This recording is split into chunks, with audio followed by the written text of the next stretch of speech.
Hey, Brian, I know we're supposed to stay muted. I just wanted to say hi.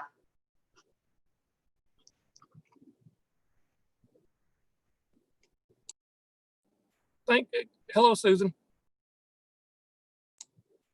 How's your knee? Doing good. I've just left therapy. I'm actually sitting in the truck, but I've got 5 degrees getting it straight and 100 degrees on bending. So really good. Just a little bit, I guess, what, 16, 17 days out? Yeah, good deal. Yeah. Hi, Brian. Hi, Cheryl. I mean, Susan. Can you hear me? I can. Okay, good. I can hear you. How's California? It's the crack of dawn here. It's beautiful. It's, 62 and high 72 every day. Sunny, no rain.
Can anybody hear me?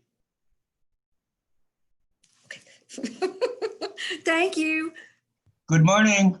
Good morning. How are you all? Hey, Julie, I can hear you. It's Susan. Good. Susan, you're gonna laugh. I'm not very good at this computer stuff, and I've been trying to get on, and we've had my entire office in here trying to help me. So we've been laughing about it, that as once again, I don't know how to work this stuff. So I was so excited when I saw it hit like re-enter Zoom. I got all excited because I figured you all were doing something trying to help me out too. So it's taking 10 or 15 people to get me on today.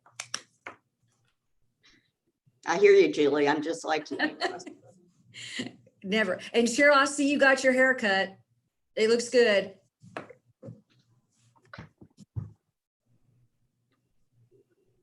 Thanks, Julie. It feels good too. Doesn't it? This pandemic pretty was just not something I was really excited about. I was over it pretty quickly. Oh, yeah. By the end of like 2.5 months, that was just crazy, crazy That's right. bad. Yeah. And we used, short hair girls like short hair.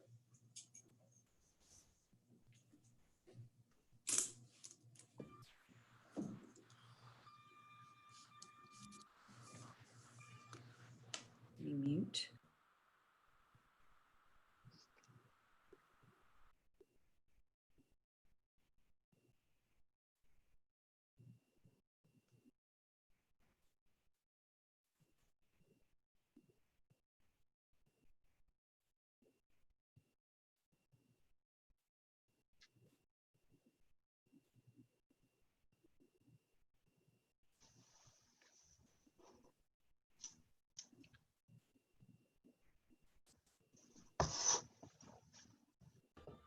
Did somebody change the background? Because all I see is me.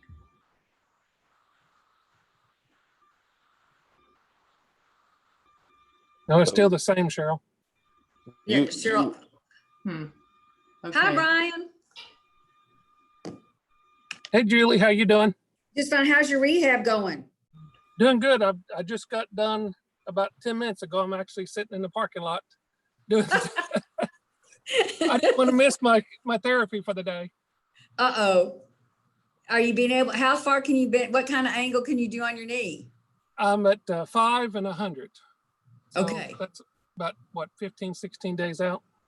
Yes. So. That's pretty good. Yeah. You feeling good? Yeah. I feel a lot better than I did the first week because, didn't sleep well, but I'm doing better now. Good. That's good to hear.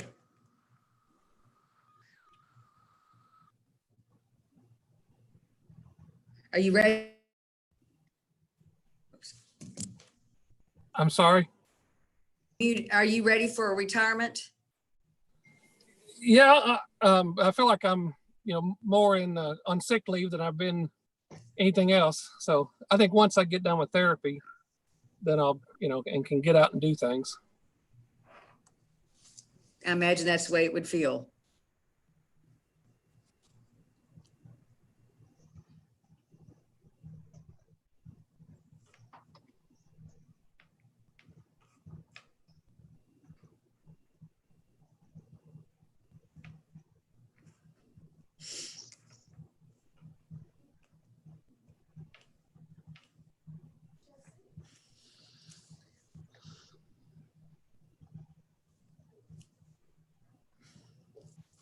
Yeah. Yes.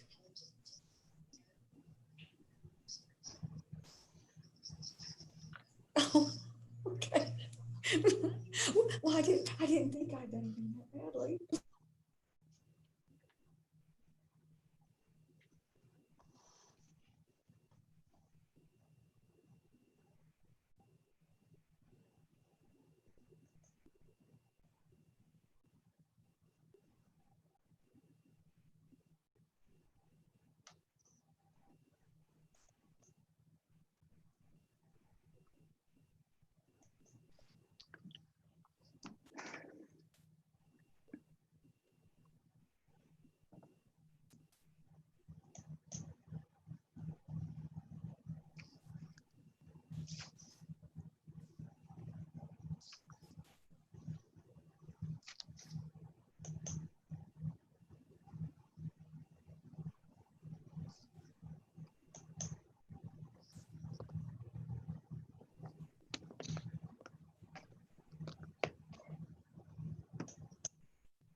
to where give, David went to.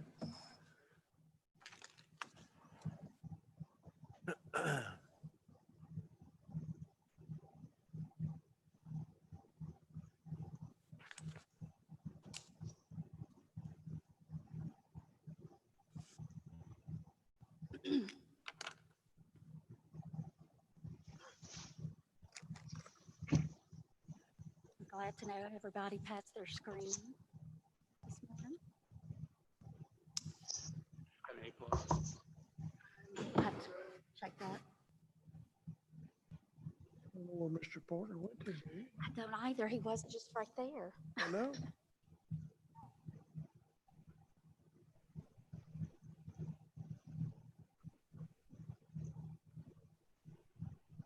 Buddy, are we taking a mess to speak? I'd like to. Any recommendation? Can we take our masks off while we speak? I think we should be about 6 feet away from each other, so. Yes. Okay.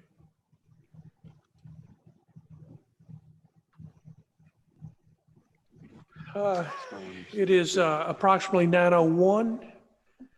I want to call our special budget approval meeting to order for June 26th. It's a few minutes after 9 o'clock. Welcome to the Board of Regents. Some of the regents are in person at Van Meter Auditorium, and some of the regents are joining us via Zoom. So good morning, everyone. Hope your summer is going well. Thank you for your attendance today. We'll call on Secretary Brinkley to call the roll. Regent Bale. Present. Regent Ball. Present. Secretary Brinkley is present. Regent Ernst. Present. Regent Harris. Present. Chair Higdon. Present. Regent Henson. Present. Vice Chair McKinney. Present. Regent Nichols. Present. Regent Porter. I know, David, Mr. Porter is here. He stepped out momentarily, but he has been here, so hopefully he'll be joining us momentarily. Okay, then I will say, Mr. Chair, we have 10 regents present, representing a quorum of the board. Thank you, Mr. Secretary. Now that we have a quorum, we're ready to conduct business. We'll deviate from the agenda just a little bit. We'll move to approval of our minutes. We have minutes for March 6th, 2020. Second quarterly meeting minutes from May 15, 2020. And our special called meeting minutes of May 27th, 2020.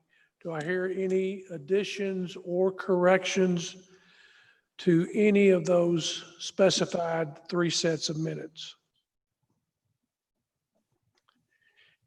Hearing none, I will entertain a motion to either accept all 3 with one motion, or we can do individual based on the pleasure of the movant. Mr. Chairman, I move we accept all of the minutes as presented. Second. We have a motion by Dr. Bale, second by Regent Harris for approval. Any further discussion? All in favor? Aye. Aye. Opposed, like sign. We have approval. Mr. Brinkley, I may have gotten into your lane of travel just a little bit there, but we're good. I believe we're going to do that differently today, just because I'm at a remote location. I think Julia is going to call the votes, or you can call. We can do it however you want. You're the chair. We'll just make it work, but thank you. Going back to the agenda, we have a segment that we would like to make a special recognition today. And that recognition is for Regent Porter. Regent Porter, term ends June 30th or later, depending upon the actions of the governor. But we wanted to take this opportunity to do a couple of things. Number one, recognize him for 12 years of outstanding service to the university. During that time, he served on most of the committees. He served as chair of this Board of Regents. He's been all in, truly loves Western. And as a former student, has been a real insightful asset to this board.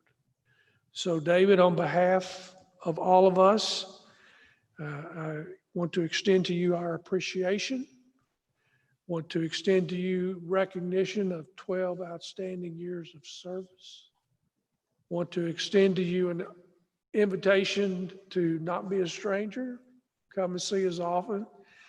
And with that, we would like to present to you a token of your service. And this is kind of awkward putting the mask back on and moving, but we'll try it. As a token of your service on this board of Regent, I would like to present to you our customary gift recognition. Thank you.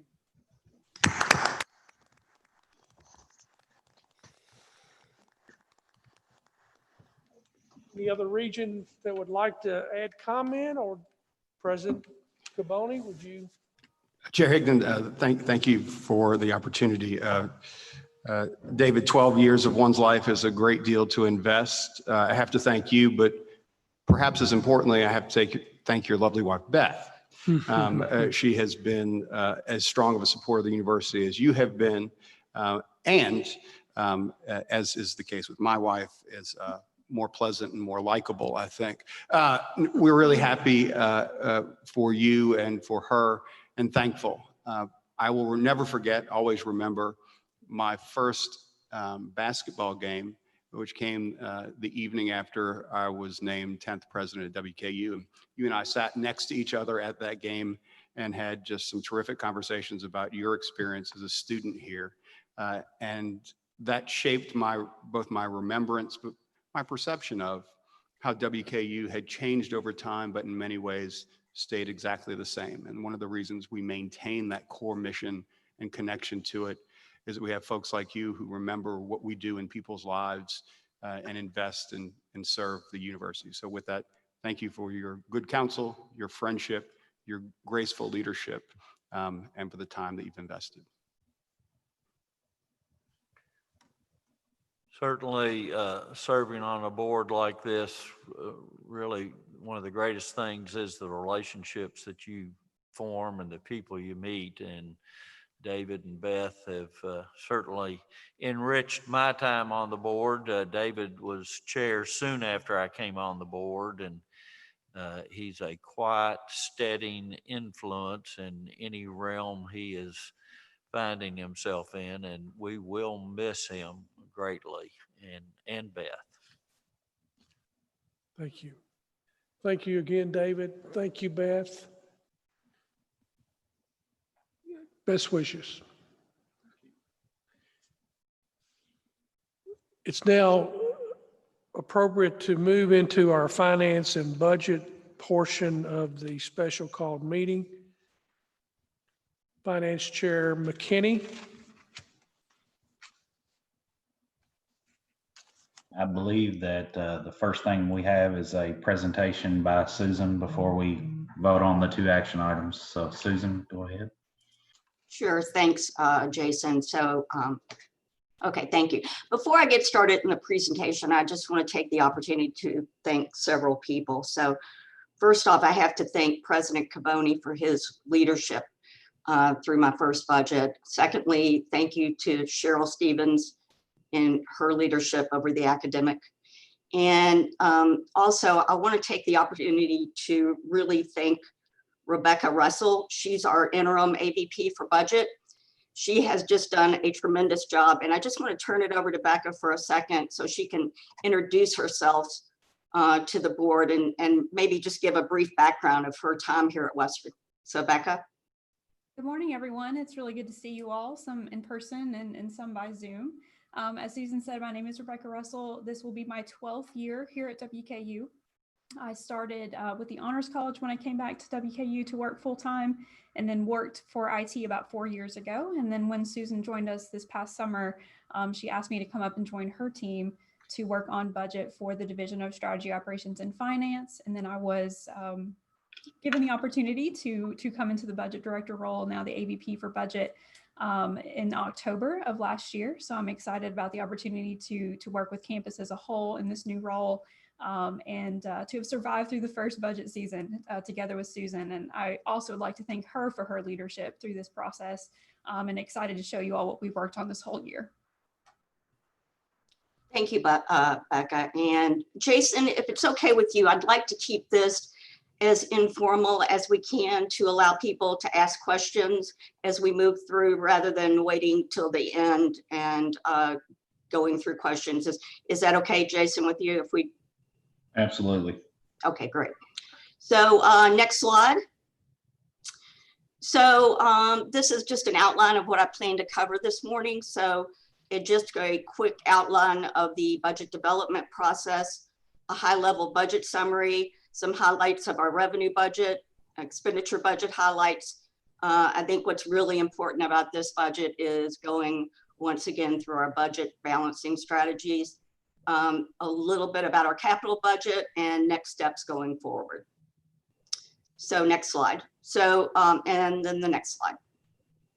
So just a reminder, we went over this, I believe, when we were talking about how we were going to deal with this budget, but I think it was important to go through it once again to show the Regents and campus, as a lot of people are joining us via YouTube, the collaborative budget process that President Caboni has put in place. So you'll see that we have support unit leadership, primary unit leadership, those are your academic units, providing input into an operating allocation committee and the budget executive committee, and then back and forth with our campus constituencies, the faculty senate, the staff senate, and the student government association.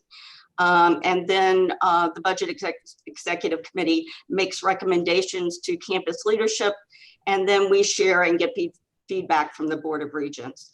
So again, a very collaborative, transparent budget process, which I think sometimes transparency is great. Sometimes the more people know, the more they want to talk, but this is exactly what campus needs, is a very transparent budget development process. So next slide.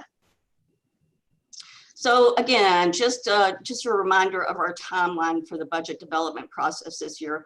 Again, a very unique year. I think we're all very well aware of that, but kind of going back. So in September, working with Provost Stevens, we appointed the budget governance committees, and they were established and started meeting then. In the October through December timeframe is when we started again, our meetings with the governance committees, and budget hearings began with our support and academic units. Then in the January-February timeframe, that's when the primary academic units requested submissions and discussions through Provost Stevens. February through March, again, that was pre-COVID. And that's when we were doing our original revenue and expense forecasting, and tuition and fee settings discussions began. So I think we all know that the world changed ever so much in March. And that's when the campus had to respond to the pandemic. As I said several months ago, I was really proud of the work the campus did with the BEC. We had to pivot very quickly. We began meeting with the BEC to have emergency meetings to revise budget projections. And those recommendations from the BEC were sent to campus leadership. In early May, with this body, we presented the BEC budget recommendations and with the various campus governance groups. Finally, in May and early June, we began active monitoring of enrollment, revenue, and expense forecast to make sure that we thought we were still on target with our budget revisions. And then today, as you know, we're here to present the final budget recommendation to our board. So next slide, please. Just a reminder, again, I think this is really, really important, what our governance committees look like. So we have an operating allocation committee that's chaired by our co-chaired by our bursar and our interim CFO.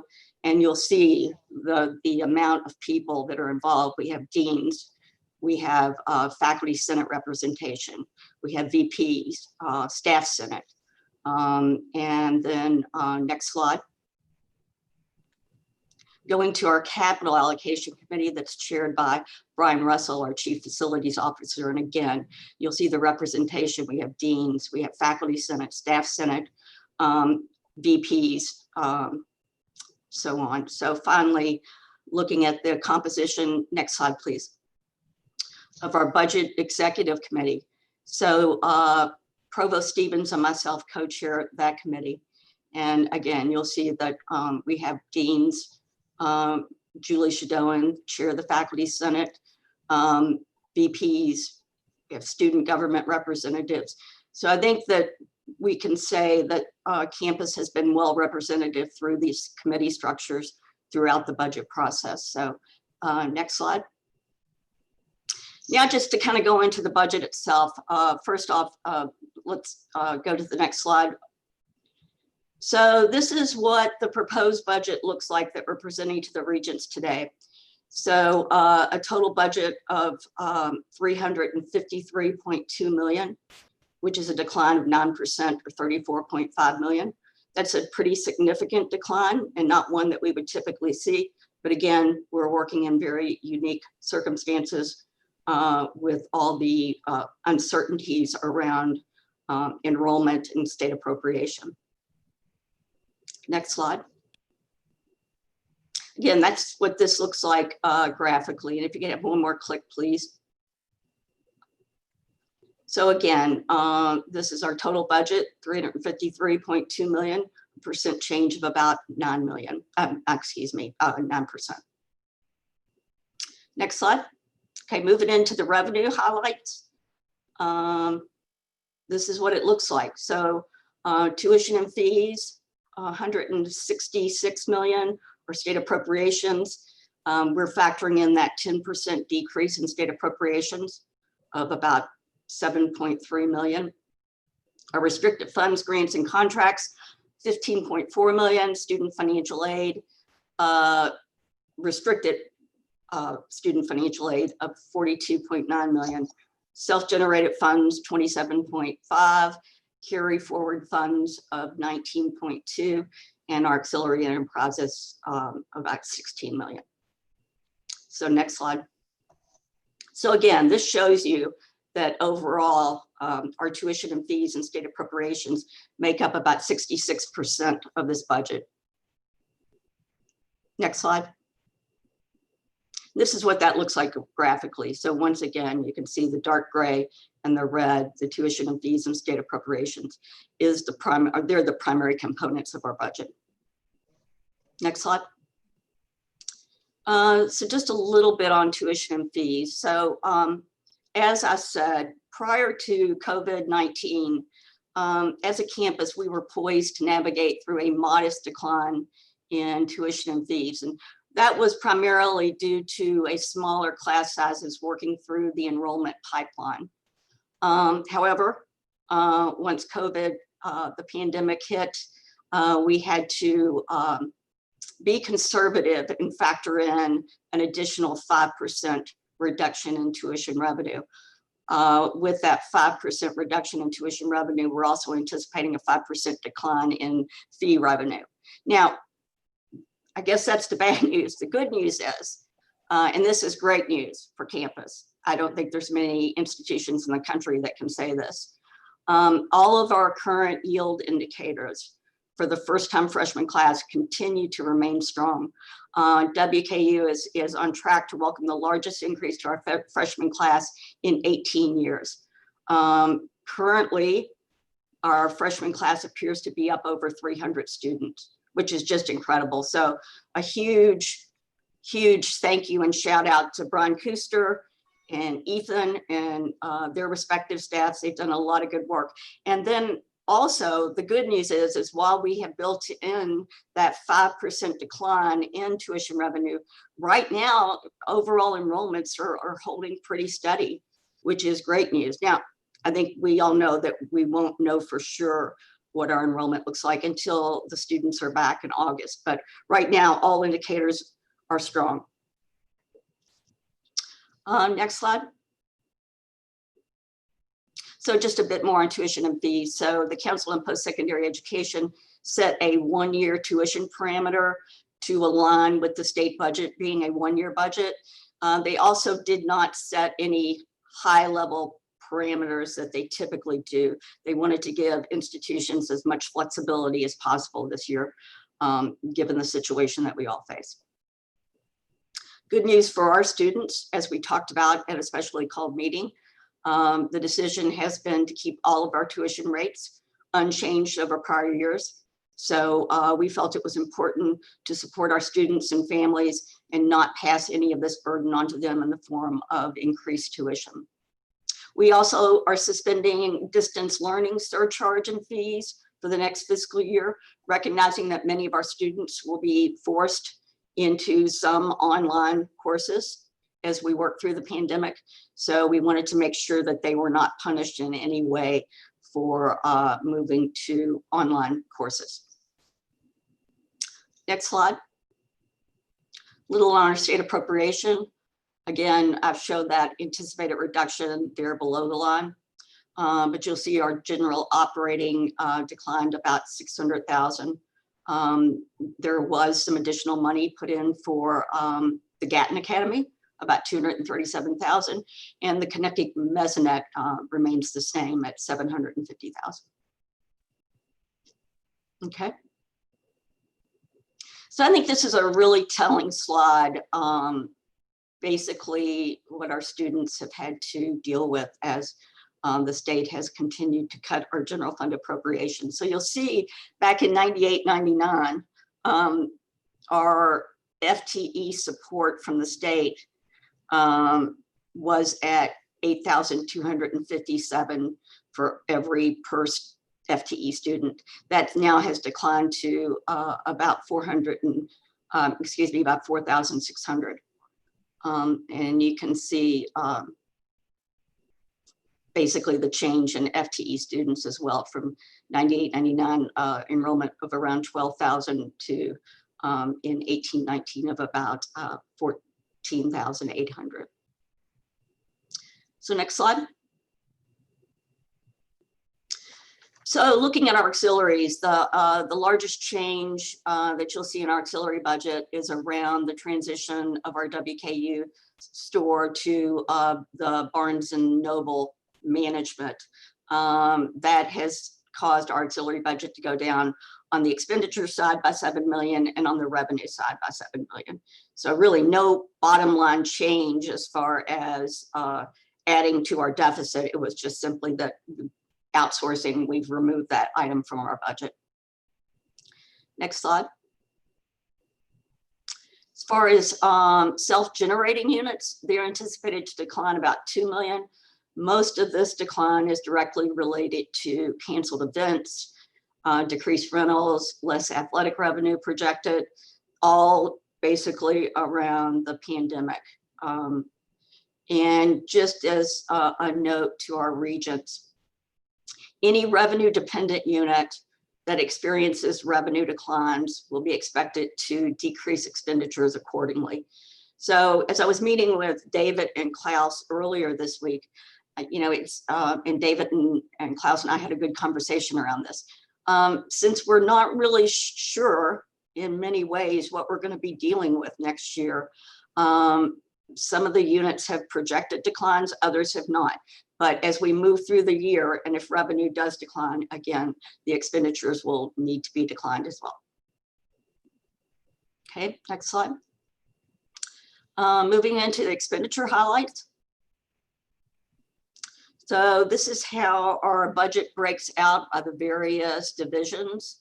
So academic affairs, and I've actually done this from highest to lowest. I'm gonna apologize because I can't see my whole screen, but academic affairs is our largest unit on campus, around 150 million.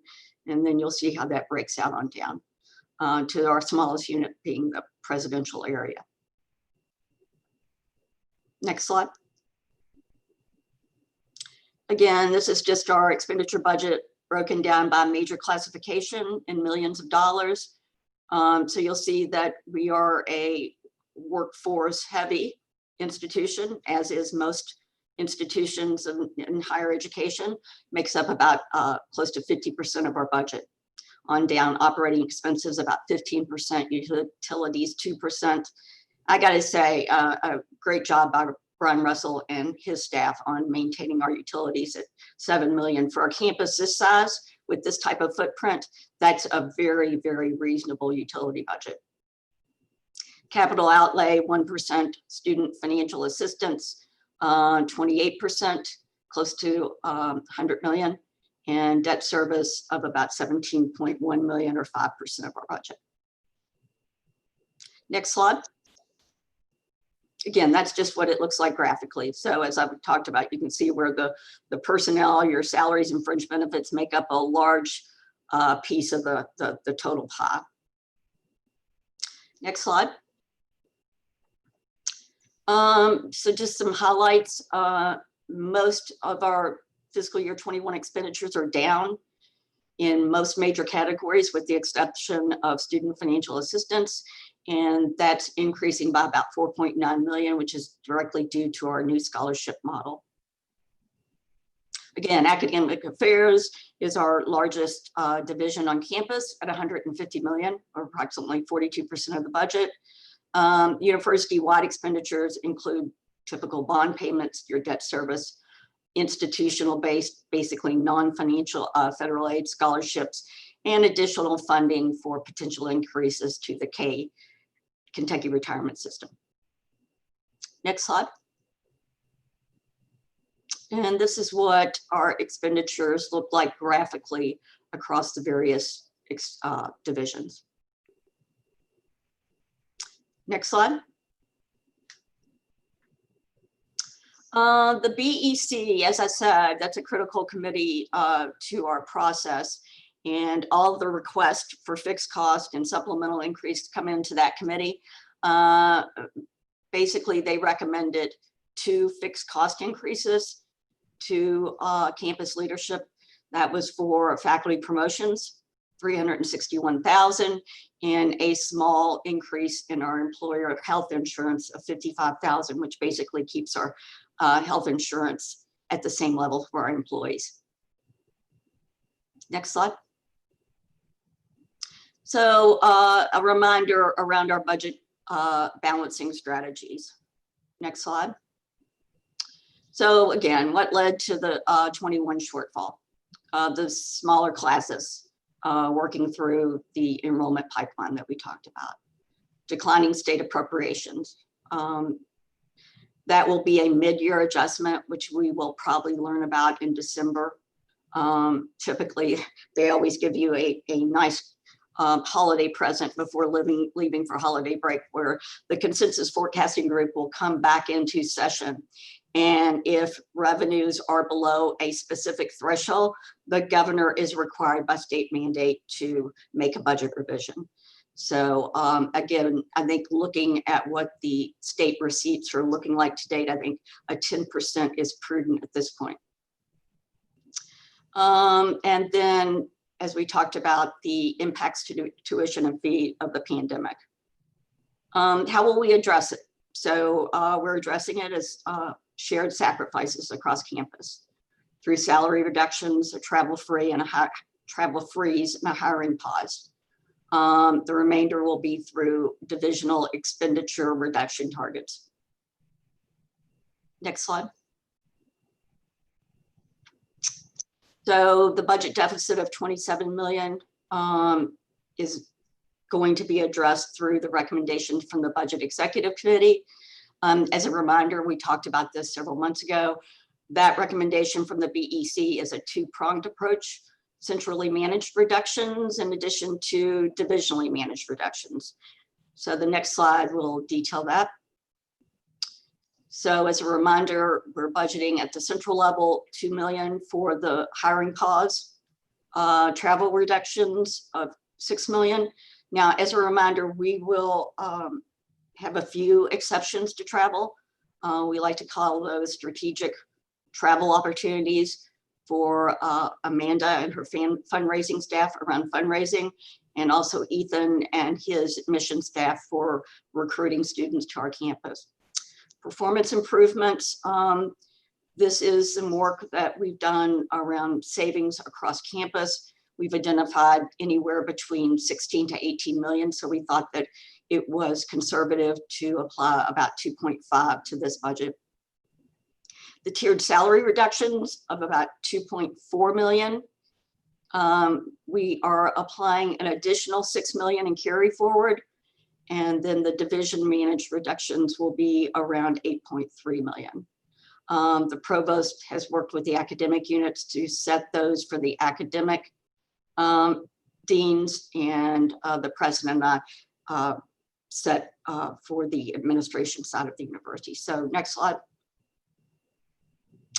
So, and I know that Jason will get to this in a moment, but the tiered salary reductions of 2.4 million will require board action to approve those. Next slide. And this just gives you a flavor of what the reduction targets by unit looks like. So total for the academic side is about 5.5 million. Total for the administrative side, about 2.8 million. And that was done based on the split. The 8.3 million was split based on a percent of budget. Okay, next slide. Susan, can you go back? I have a question to the prior slide.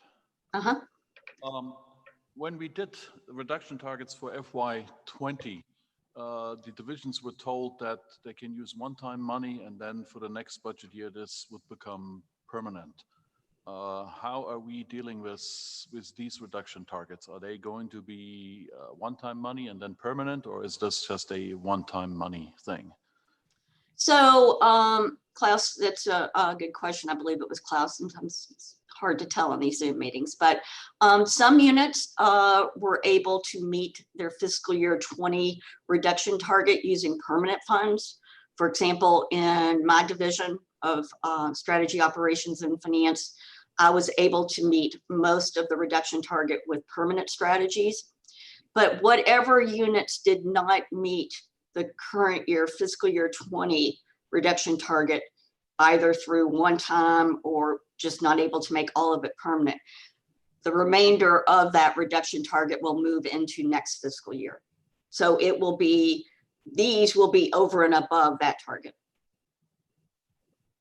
That does not address the question. The question was about these reduction targets for FY21. They can be achieved with one-time money for FY21, but are they supposed to be permanent for the next budget year? That's the question. Well, I think, Klaus, again, there's some uncertainty around this because of we just don't know exactly if all of these dollars will necessarily be permanent or if it's going to be a one-time because of COVID-19. So I think what we'll have to do is, working with the provost, we'll have to monitor these and see how our projections are aligning with reality. And what we've talked about with campus, the Budget Executive Committee is going to be working on contingency plans around should our reality be better than projections? What would be the things that would come back first? Would we reduce the reductions to units? Would we stop the salary reductions? all those different items, but that's something that the BEC is working through right now. Is that clear?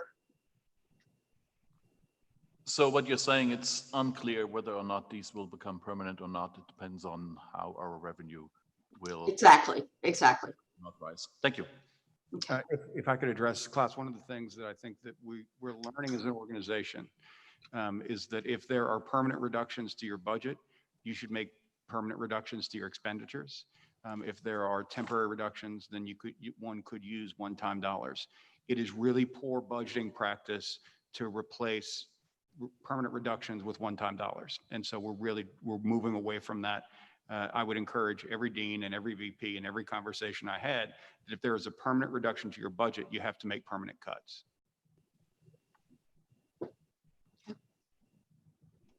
Next slide. So a little on the capital budget. So the total capital budget that we submitted to the state is 52.4 million. Some of the projects that we're currently working on, this board approved the nursing classroom renovations of about 1.5 million. That's in progress. Renovations to our police department, about 1.4 million. That renovation is in project. And also the Commons project is underway. Also included is capital renewal pool of 10 million and underground infrastructure of about $1 million. And Brian and his staff are currently planning, working on planning those stages. Next slide. So Jason and I talked about this, and we thought it was important for the board to understand next steps that we'll need to move into. So first off, looking forward to fiscal year 21-22 and beyond. Just so everyone is aware, we are fully live with the RAMP budget model July 1. And so we will be conducting training on the new budget software, Axiom, in early July. Axiom will allow us to not only manage the budget, but it will also allow for long-term forecasting and development, basically looking at short-term, mid-term, and long-term financial plans.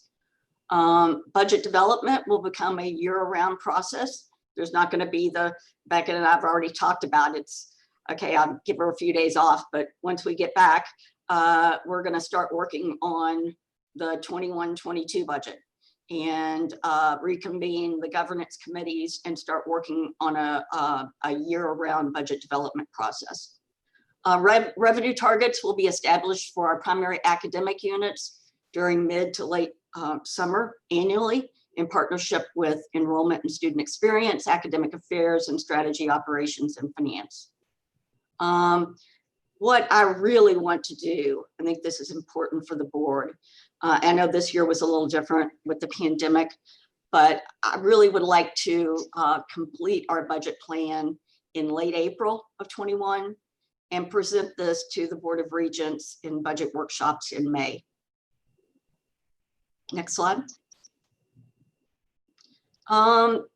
These steps are going to be critical to meeting our budget targets, those balancing strategies that I talked about. So my team is finalizing work on monthly monitoring tools. Specifically, these are reports around payroll spend, around procurement spend, budget versus actual by unit, and also extremely critical is a quarterly cash and financial position reporting, so that we make sure that our cash is remaining in good position.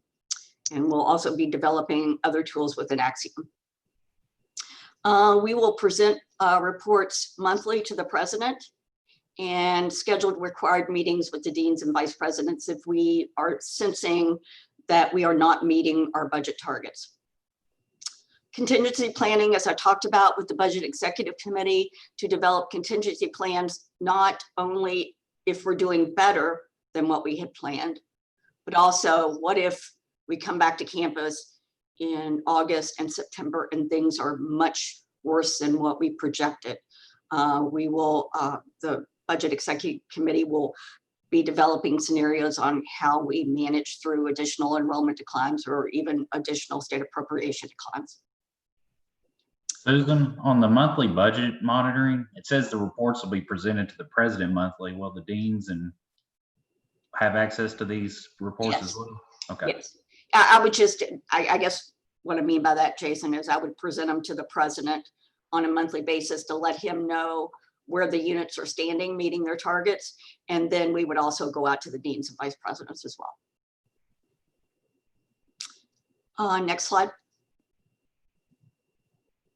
So that's it. Jason, I think I went over my allotted 10 minutes or 15 minutes a little bit, but can now take any questions that any of the regents or anyone has around the budget as presented. David, do you want to go with your question? Absolutely. Thank you, Jason. Susan, I have just a quick question. I know you sort of addressed it in the allocation, the green scenario with the BEC.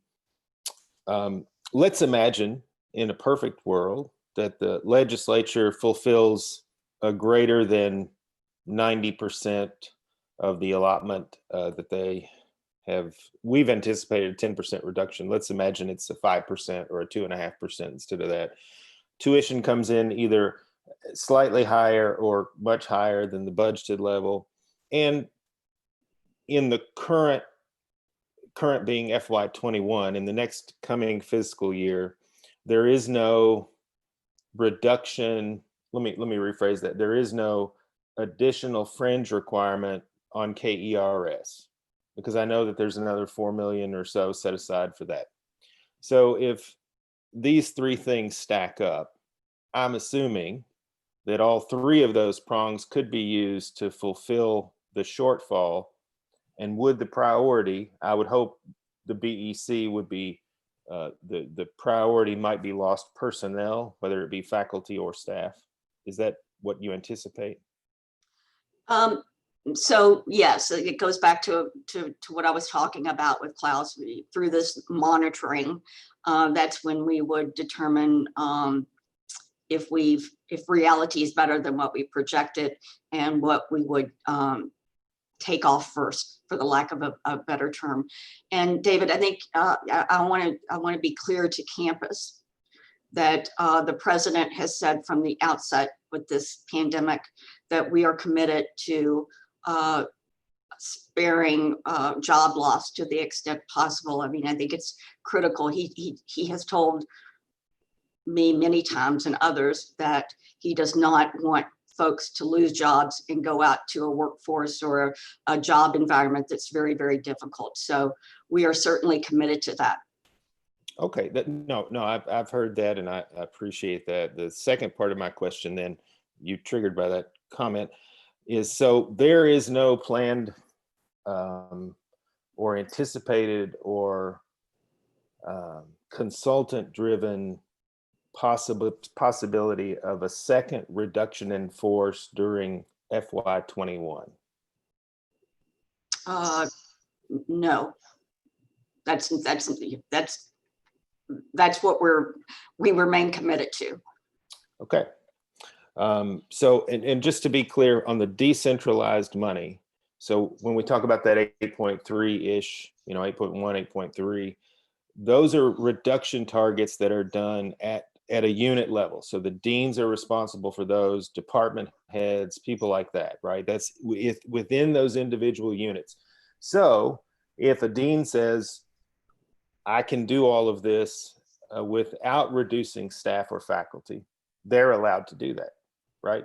And if a department head says we can meet our reduction target without reducing staff or faculty, they're allowed to do that, right? Exactly. So I think it's critical moving into a decentralized budget model is while the BEC is developing guiding principles that will help the deans and vice presidents manage strategies, reduction strategies. It's really in a decentralized budget model, it's the responsibility of the deans and vice presidents to manage to their budget targets as the president was talking about earlier. Okay, thank you. If I could address David's comment about what would we return first, I think we've been crystal clear that if our revenue projections are off and during the course of the fiscal year, we have more revenue than we budgeted for or anticipated, the first return of dollars would be to the faculty staff shared sacrifice that we want to return and restore those reductions to individual paychecks first. While I know the BEC is still working on its guiding principles, my expectation is the first guiding principle is if we have more money than we thought, then restoring those faculty and staff salaries will be priority number one. I appreciate that, sir, and Susan. And I want to make sure everybody understands. I asked those questions knowing the answers. I just wanted to reiterate that publicly and for the record, because there still seems to be some community level confusion as to the priority, and I hope that clears it up. Thanks. So just one other item, just so everyone knows, the campus knows as well. So the BEC meets again on Tuesday. So as I said, just taking a few days off, and then we'll get right back to that work of guiding principles and scenario planning. Jason, that's all I have, unless others have questions. I'm going to go slow here to make sure everybody has a chance, but does anybody else have any further questions? I want to make some comments. Go ahead, Cliff.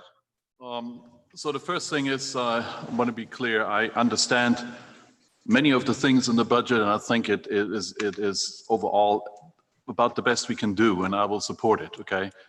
But I sent to the board the statement from the faculty, which is from the AAUP and the Senate Executive Committee, which was unanimously approved, about the feeling of faculty towards how we are dealing with this crisis. And faculty overall is willing to do whatever it takes, so make the accommodations for these courses, but there's a lot of anxiety. And there are some faculty members where this anxiety is somewhat frustration turning into anger. And I think we have to be very much aware of this. And so I want to point out a couple of things in this budget which I do not like. And so a lot of faculty feel like that they will be bearing the brunt of these adjustments. Why?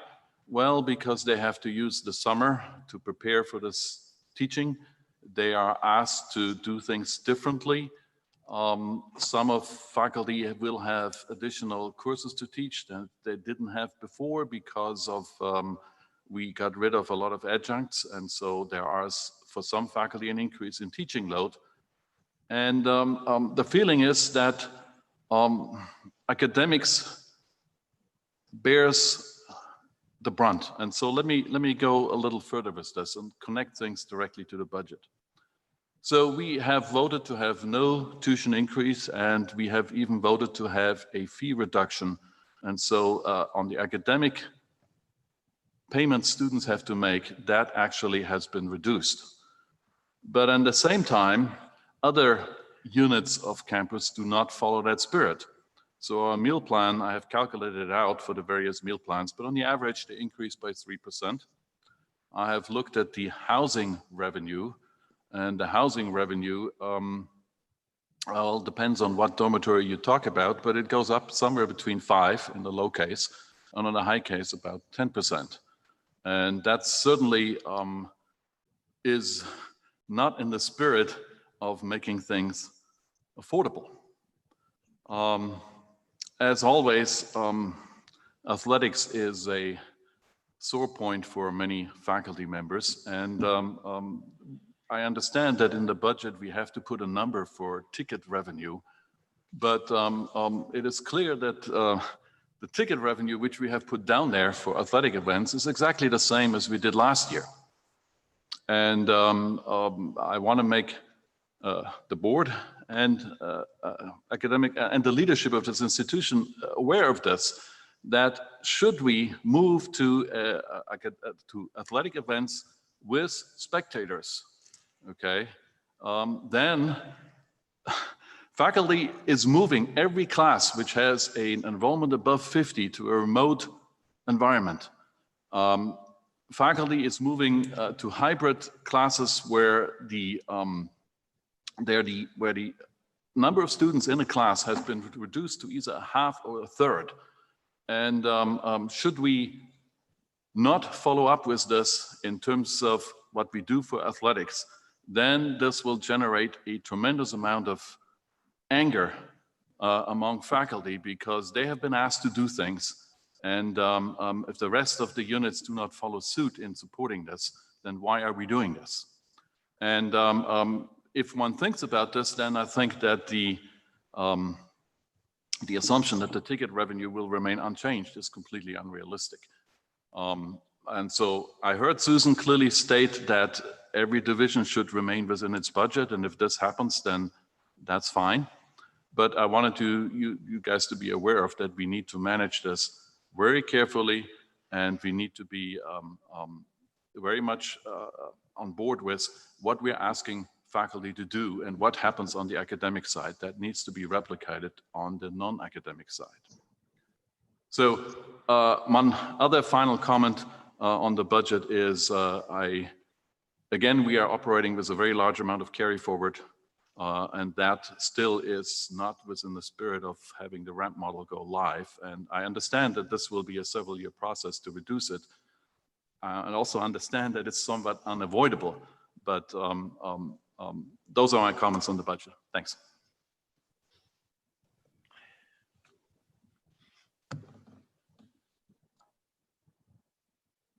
Okay. Does anybody else have any questions? I would like to make a comment also in response to Klaus.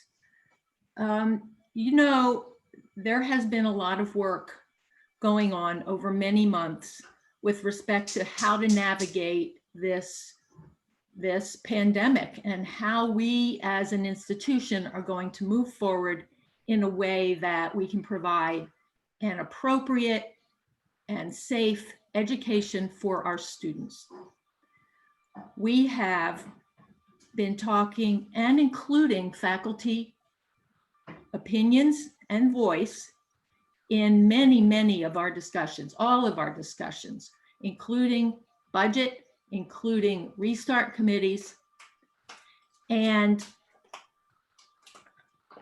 I have to say that I do believe that this is a very difficult situation. And the balance in how we navigate this is especially important. So recognizing, and I do recognize how hard this is on faculty. I do know that they've been asked to fully participate in the sacrifices associated with our being able to open appropriately in the fall. If you'll remember, they put out a statement, the Senate put out a statement, I think it was Senate, that they wanted to participate in the shared sacrifices.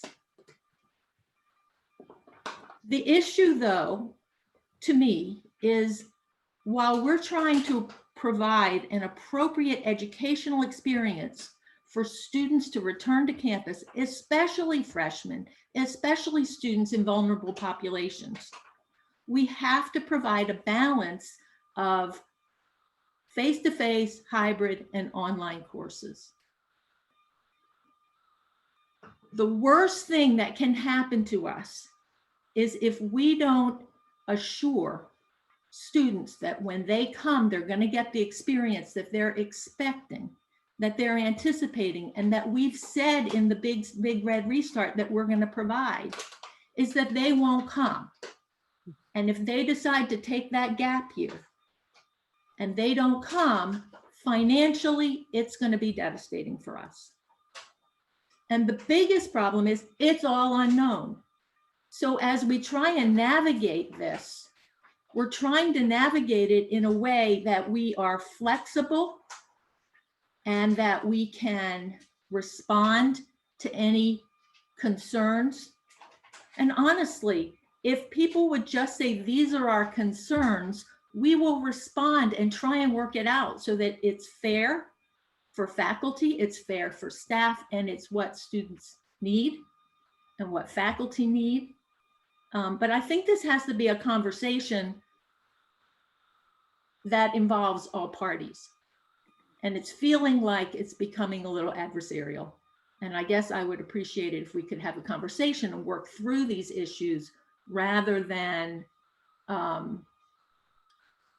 the way it seems to be progressing. That's all I have to say. If I could jump in here on a couple of those points that Klaus made. First of all, with respect to the ticket revenue and unknowns there, of course there's unknowns. There's unknowns in every area on campus. But what I would say is we have extensive planning that we've put into place to deal with that. And specifically, one of the options that our season ticket holders have, and first of all, we're optimistic that we're going to be able to have fans in the stands, but one of the options that they have is that they can still pay the amount that they would pay for tickets, and it could be converted into a donation.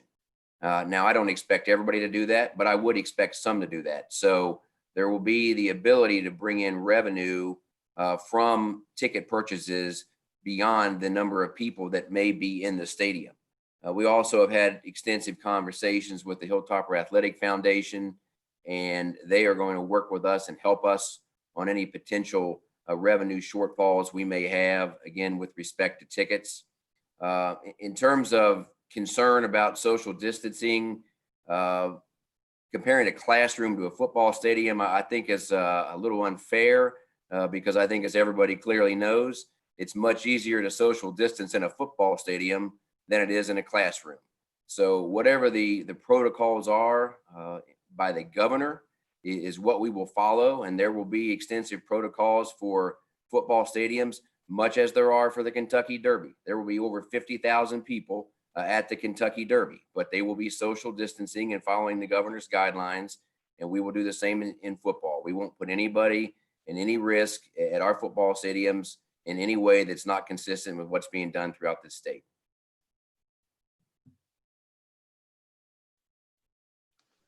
I appreciate both of your comments, Todd and Cheryl. I hope that we will be able to settle all these issues collaboratively. And again, what I was expressing was the feeling of faculty, and I believe that most faculty do not want to have this adversarial. Okay, these are just concerns, and I wanted you to be aware of these concerns. That's my point.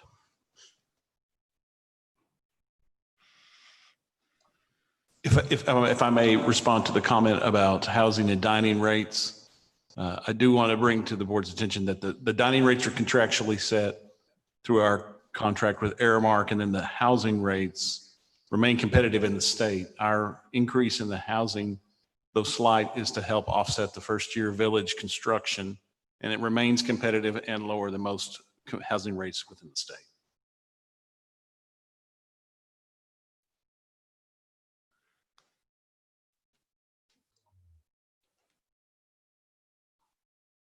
Does anybody else have any questions or anything they would like to say about the budget?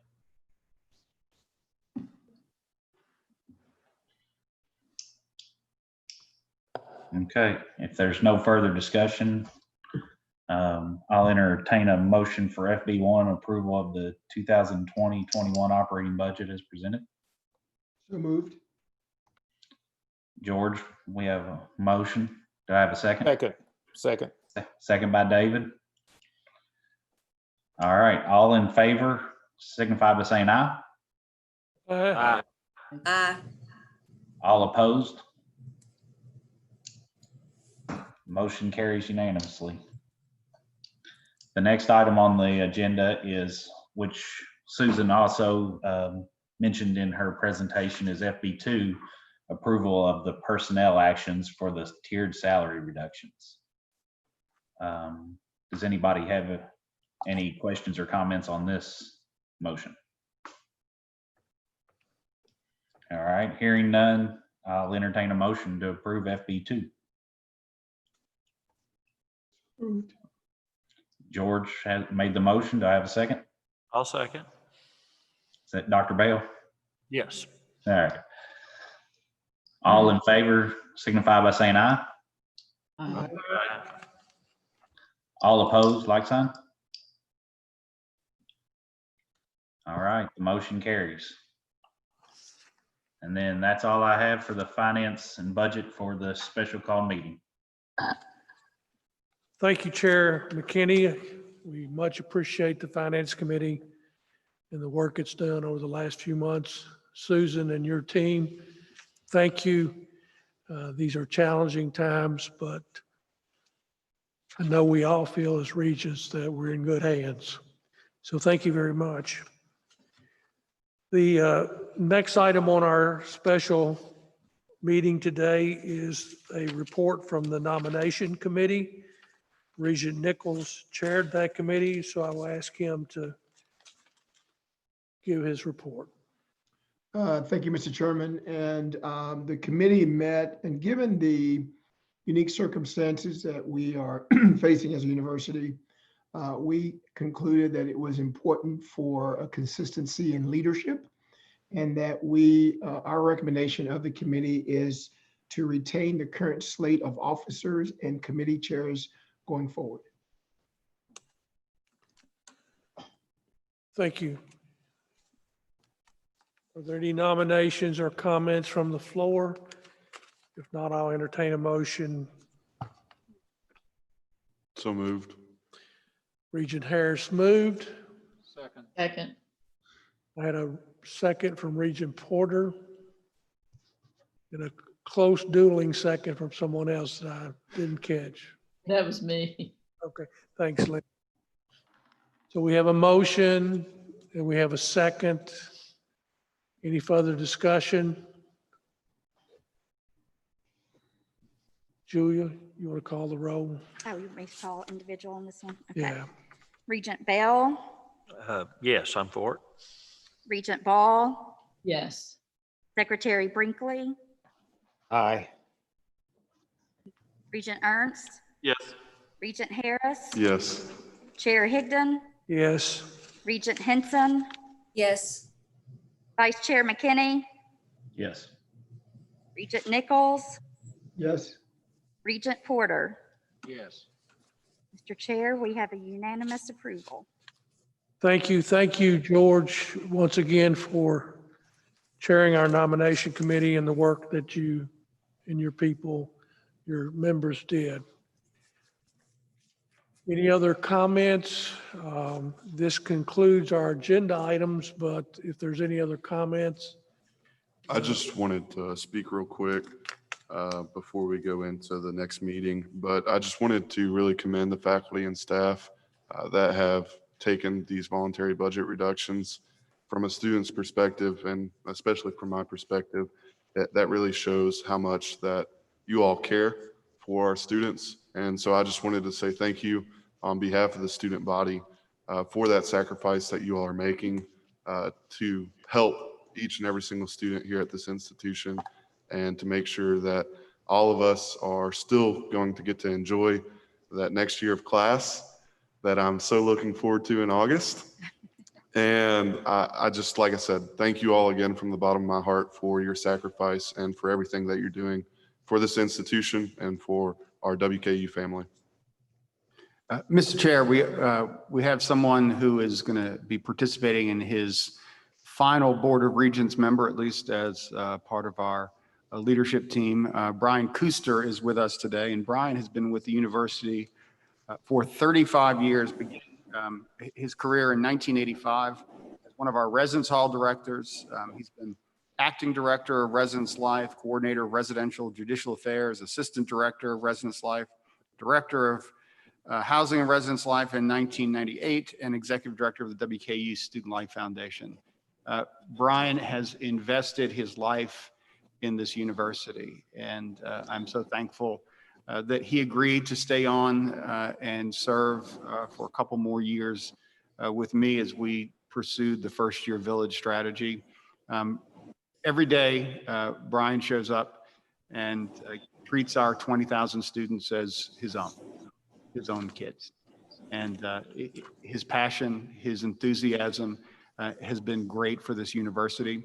I know he is escaping the winters of the Midwest or upper South to the more temperate winters of Florida. But he assures us that he will participate in the FIU and FAU football games and any other travel we make down to the state. So Brian, thank you for your career. Thank you for loving WKU, and thank you for your friendship and good counsel. I appreciate I appreciate all the opportunities that I have been given over the years. And as everyone knows, it's never something that I've done. It's always things that we've done as a team, and been very fortunate to have worked with great people over the last 35 years. And again, I appreciate all the opportunities, Dr. Cabona, that you've given me, and Dr. Ransdale before you, and the other people that before them. So thank you all so much.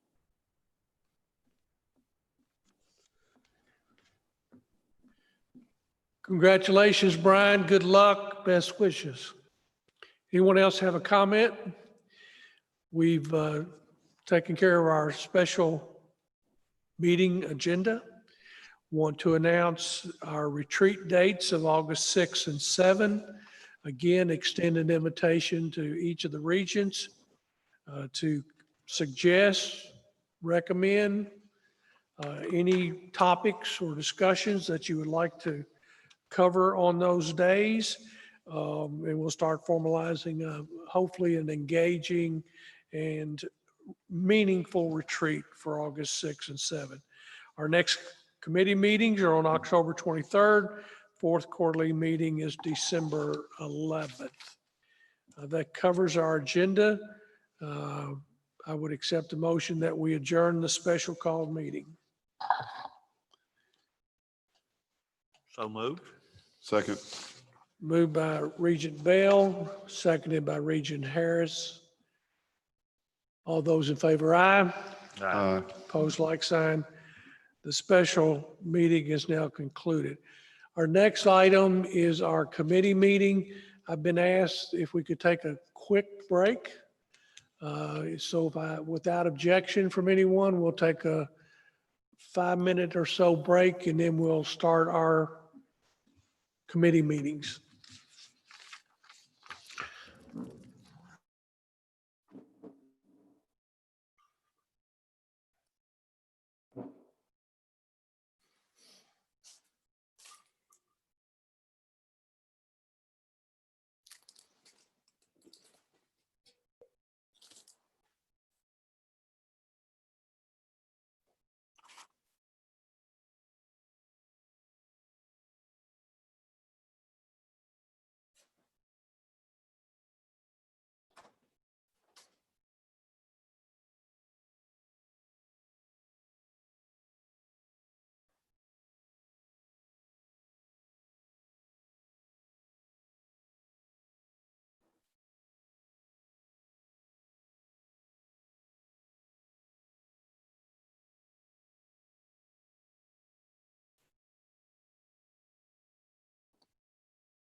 constitutional legislation. At a time when Speaker Pelosi is keeping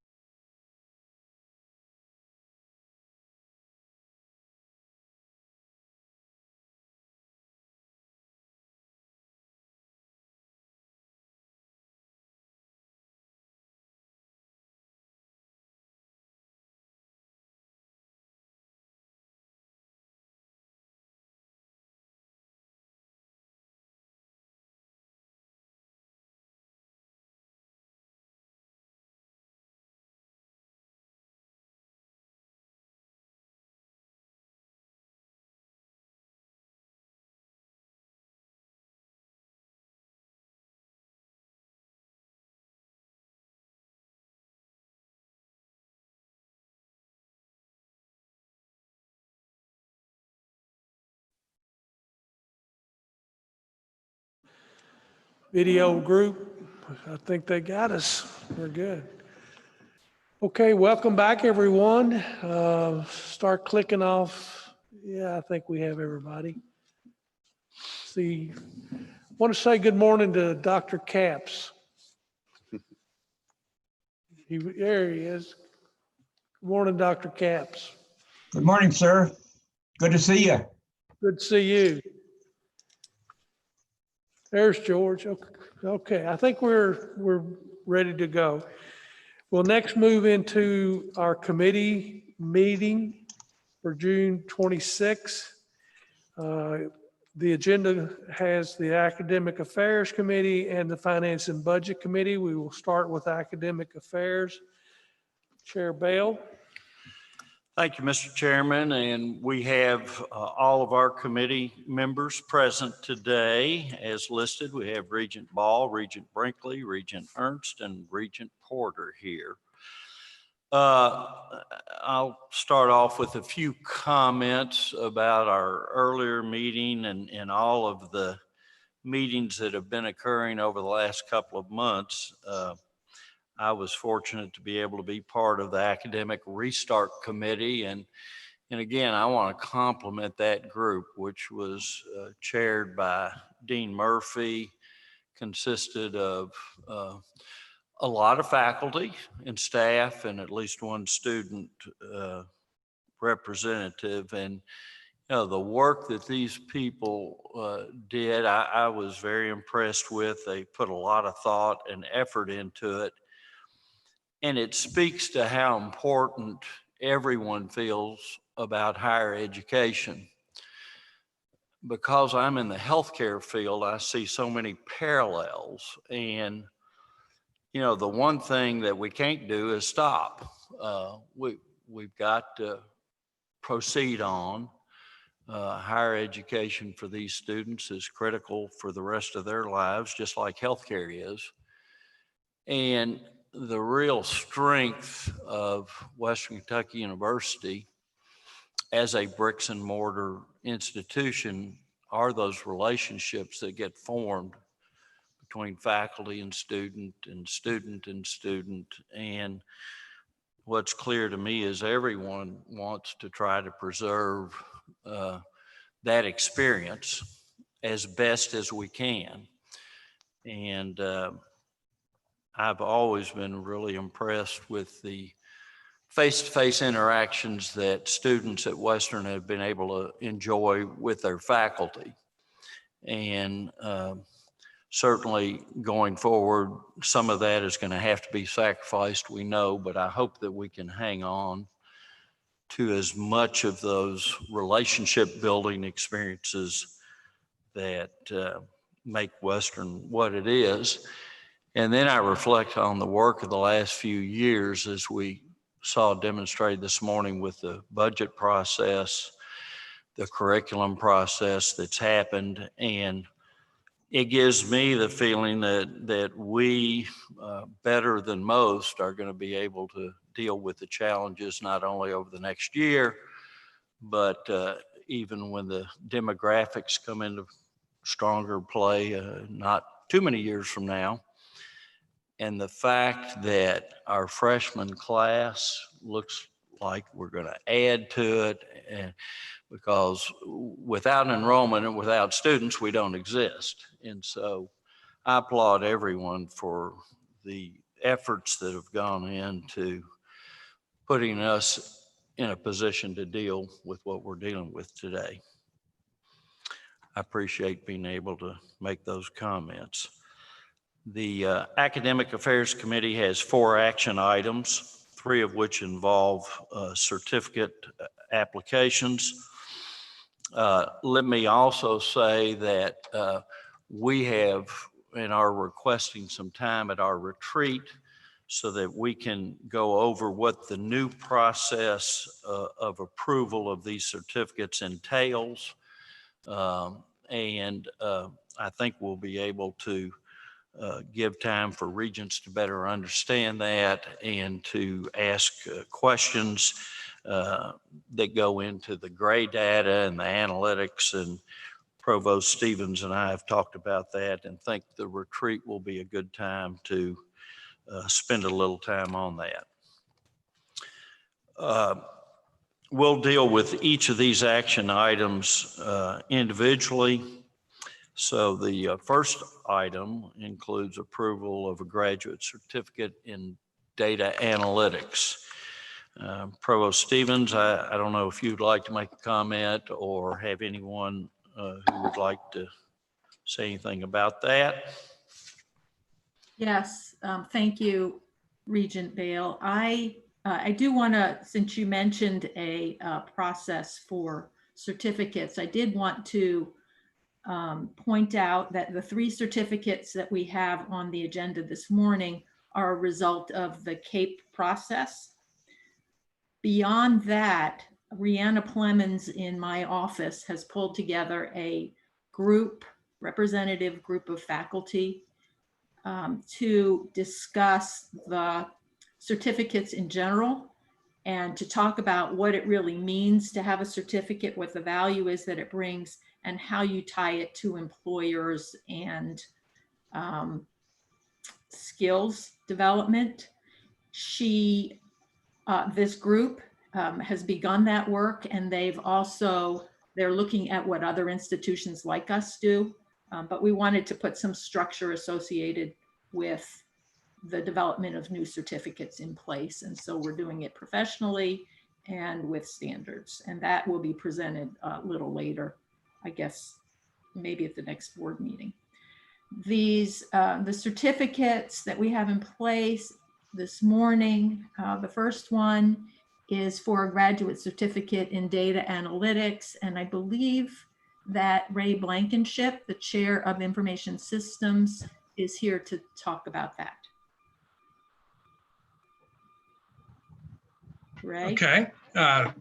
Thank you for having me. I would just say this is a timely certificate, given what everybody's seen with COVID-19, the demand for students to know how to take data and interpret it and to make it visual so that it's easier to interpret. It's something that students have been coming back for to get an undergraduate certificate. I've had students even that have earned an MBA that came back to get an undergraduate data analytics degree. And so I think it's timely that we offer this to students who already have a degree, and that'll help them in their jobs going forward.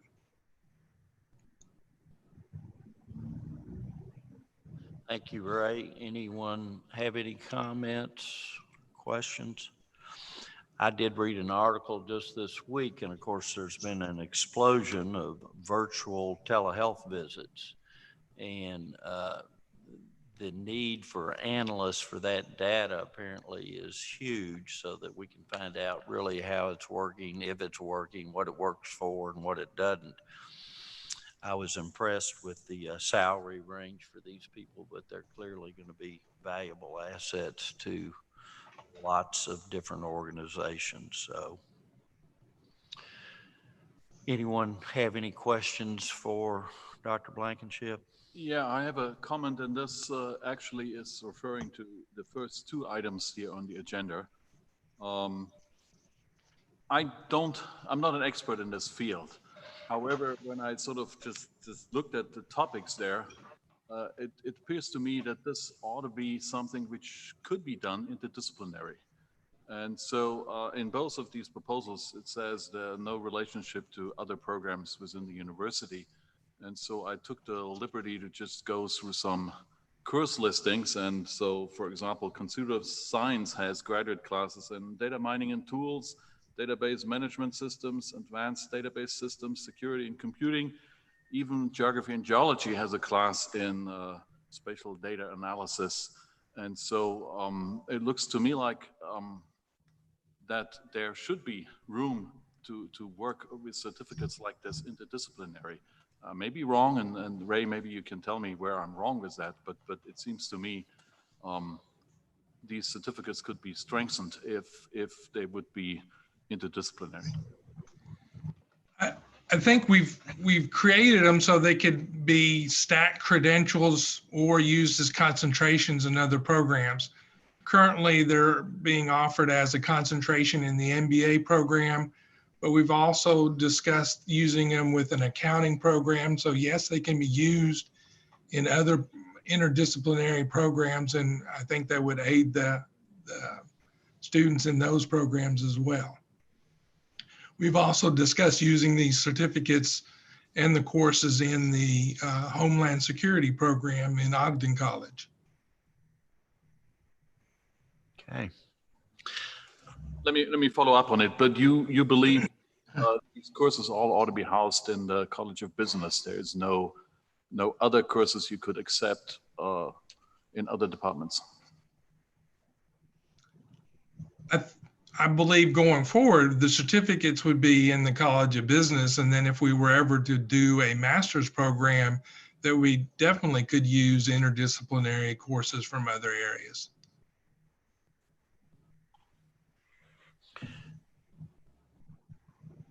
Good questions, Klaus. Good points. And I think any of these certificates that prove to be very successful can evolve in different directions, then, is what I'm hearing.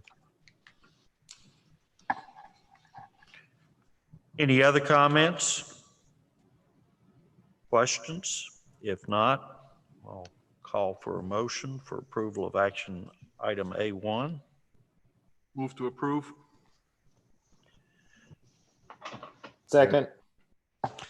Have a motion by Regent Ernst and a second by Regent Brinkley for approval of the graduate certificate in data analytics. Any other comments or questions? If not, all those in favor say aye. Aye. Aye. Opposed, like sign. Action item AA1 is approved. The next action item is approval of the graduate certificate in cybersecurity data analytics. And Ray, I believe that's your domain as well. It is. And so I would just say this certificate has also been designed to be a stackable credential and used with other programs. And like I said, the Homeland Security program is something we'd like to work with them in Ogden College. I guess if you're not familiar with this area, you can think of this as the intersection of cyber operations and artificial intelligence. And so again, it's very timely. And as you saw with the beginning of this pandemic, there were Zoom security issues that happened right away. Well, how do we train people to handle those security issues, to predict if there's going to be security issues, and how to respond to those security issues? And so from a business perspective, that's what we're trying to do with this certificate. And also, combine it with the use of data analytics. Any questions for Ray or other comments? If not, I'll entertain a motion for action item 2. Move to approve. Second. Second. Have a motion by Regent Ernst and second by Regent Brinkley to approve graduate certificate in cybersecurity data analytics.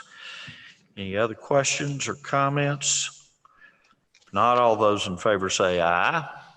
Aye. All those opposed, like sign. Motion passes. Thank you, Ray. Thank you. I appreciate it. Our last action item is for approval of an undergraduate certificate in floodplain management, another timely topic, I think. Provost Stevens, any comments or introductions there?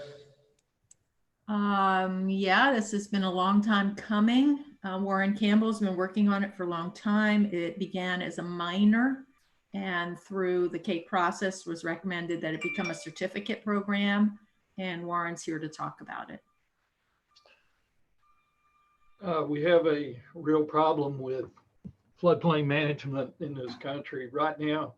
In particular, in this year, I think the COVID has ironically presented a unique opportunity to have a graduate certificate that would appeal to working floodplain managers, because, you know, a lot of people that work as floodplain managers would like to have, you know, this certificate, but they haven't been able to do it because the courses are not taught online. Well, we've had an exercise in learning how to teach courses online.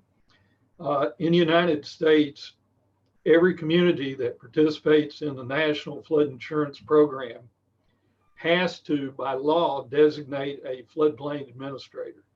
They ought to want that person to be an educated professional. And there are only about 11,000 certified floodplain managers in the United States. Only about 38% of those are local officials.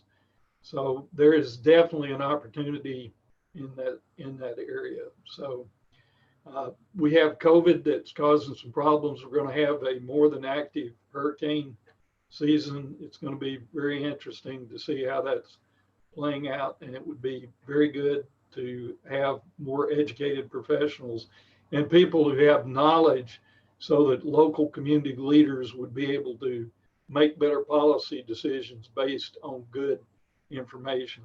And that's what this certificate is aimed at. Thank you. Any comments or questions? I think we are living in a world where we're seeing that science does matter, and between the COVID and other things like this, so appreciate this presentation. And we'll entertain a motion for its approval. Move to approve. Second. Second. All right, I'm going to give Regent Ball the second one on that, David. I'll withdraw my second out of respect. We have a motion by Regent Ernst and a second by Regent Ball for approval of the floodplain management certificate. Any other questions, comments? If not, all those in favor say aye. Aye. Opposed, like sign. Motion passes. Thank you. Thank you. Our last action item includes a couple of emeriti appointments. So Provost Stevens. Thank you. We have two. Dr. Dawn Bolton, who was an associate professor in the Department of Management in the Gordon Ford College of Business, served at WKU for 27 years. Her breadth of service included division chair, assistant vice president for the provost under Barbara Birch, the director of the Center for Entrepreneurship and Innovation. You know, I know Dawn personally, and I've watched her since I've been at WKU. She did an incredible job with the Center for Entrepreneurship, because that's where I knew her from mostly. Her students were so well prepared. She was able to work with them. She spent numerous hours, so many hours working with them. And they went to competitions where they always came out winning. It really represented WKU well. She was very student focused, very student centered, and I think she left a footprint on that program that will be hard to beat.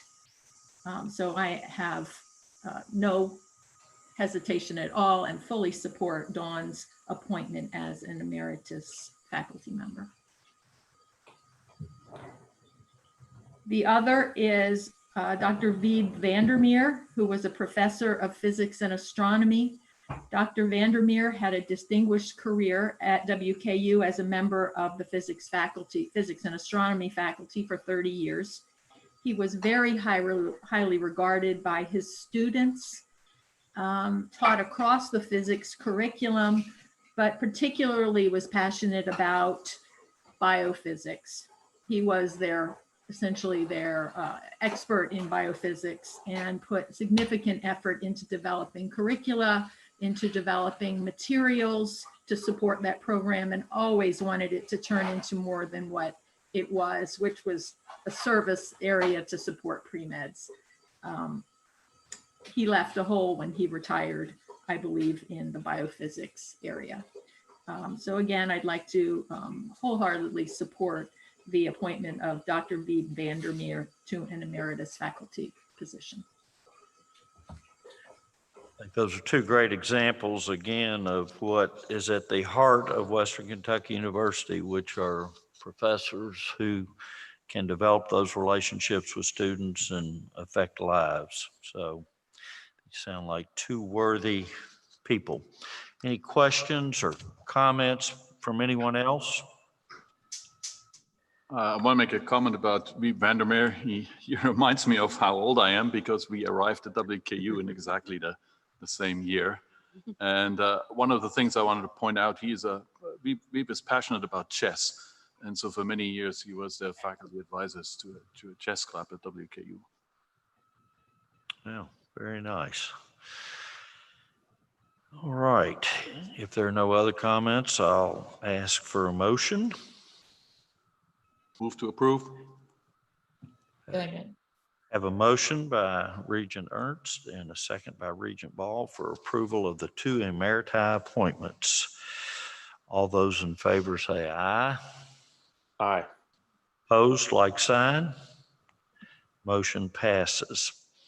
Those are all of our action items. Provost Stevens does have one informational item that she would like to tell us about. There has been a request from the Department of Geology, and I'm sorry, I shouldn't have said that. My apologies, Fred. The Department of Geography and Geology to change their name to the Department of Earth, Environmental and Atmospheric Sciences. The policy has recently changed such that these types of requests come up through the academic chain and rest with the president. But so that y'all don't have to vote on it, but we thought it would be a good information item to share with you so that you understood where this was coming from and why we're doing this. Fred Sievers, the department chair of Geography and Geology, will give you a brief rationale for why they want to do this. Fred. Thank you, Cheryl. Good morning, everybody. We are very excited about what we are up to, or what has been going on in the Department of Geography and Geology really for the last year and a half. We were heavily involved in the CAPE process, and through all that, it became quite clear that the name of the department, Geography and Geology, really wasn't reflecting all the amazing things that we are doing. We do geological sciences. We have a new program that was approved by this board last month in environmental sustainability and geographical studies. And we have a really strong meteorology program that has never had any kind of recognition in the department name. And so we got together, worked hard this spring to come up with a new name that really reflects these areas: geological sciences, really the environmental side of things, and the atmospheric and meteorology side of things, and came up with a new name. And like I said, we were excited about it. We got some good approval in Ogden College. We reached out to other areas at the university, and we have touched base with alumni and stakeholders, and have received, this is just by email, some very strong support in 10 emails back to me that President Caboni, I will share with you just to give you a sense of who is behind what we are doing. It includes some very distinguished alumni of this university. And we're quite excited to share that with you and to continue to build our programs and market things, because we think that this is going to be a boost to enrollment, and it will give us much more recognition for the kinds of things that we are doing. Yes, President Caponi. Regent Bale and Professor Sievers, thank you so much for your work. I think this is a wonderful example of what we always knew would emerge from the CAPE process. And as difficult as that was to go through, self-analysis and self-critique hopefully creates stronger outcomes and stronger programs. And as someone who has had firsthand experience of our meteorology program, the work that our young people do alongside with our faculty, and the great example of applied learning that occurs in that program, I commend the entire department for being creative and flexible in finding a place for everyone and crafting something that I agree, Fred, is going to attract ever more interest and more student subscription. So congratulations. Thank you. Very good. Any questions? Can you repeat that new name? I sort of. Certainly, it is Earth, Environmental, and Atmospheric Sciences. Thank you. Very good.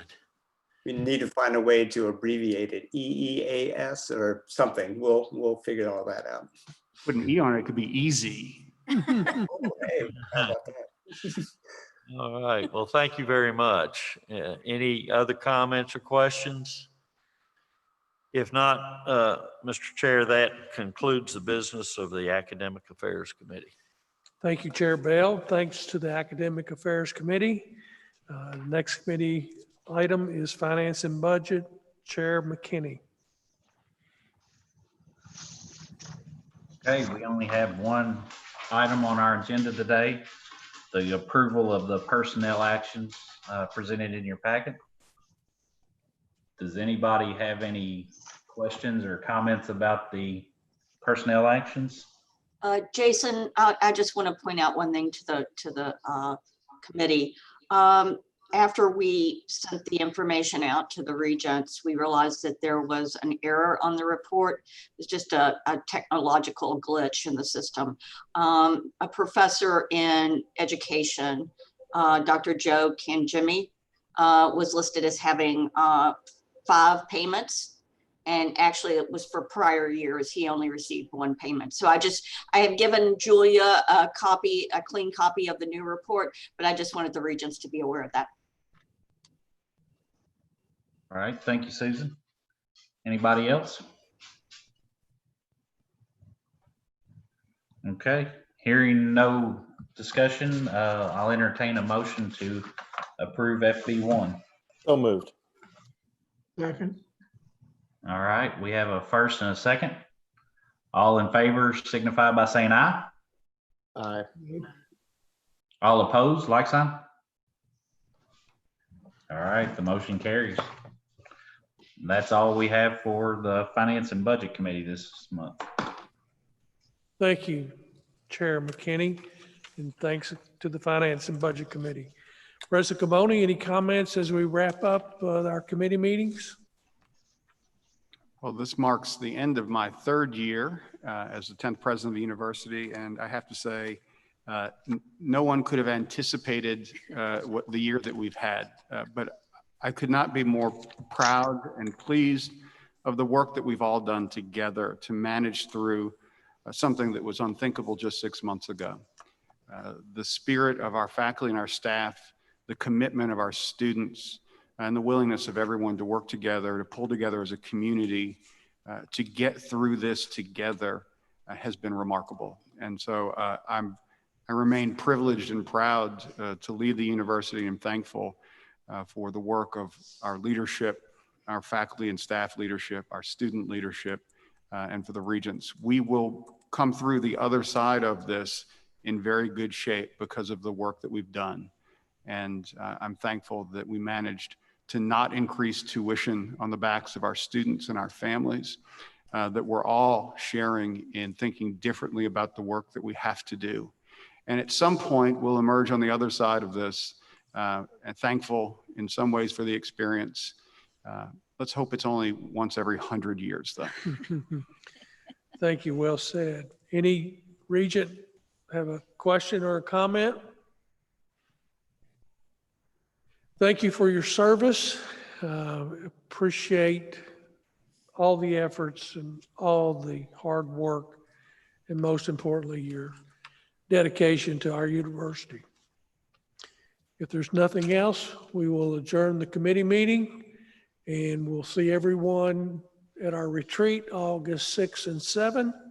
And again, open invitation to suggest ideas for topics for discussions. Good morning to everyone. Be safe. Happy 4th of July. Thank you. Thank you all.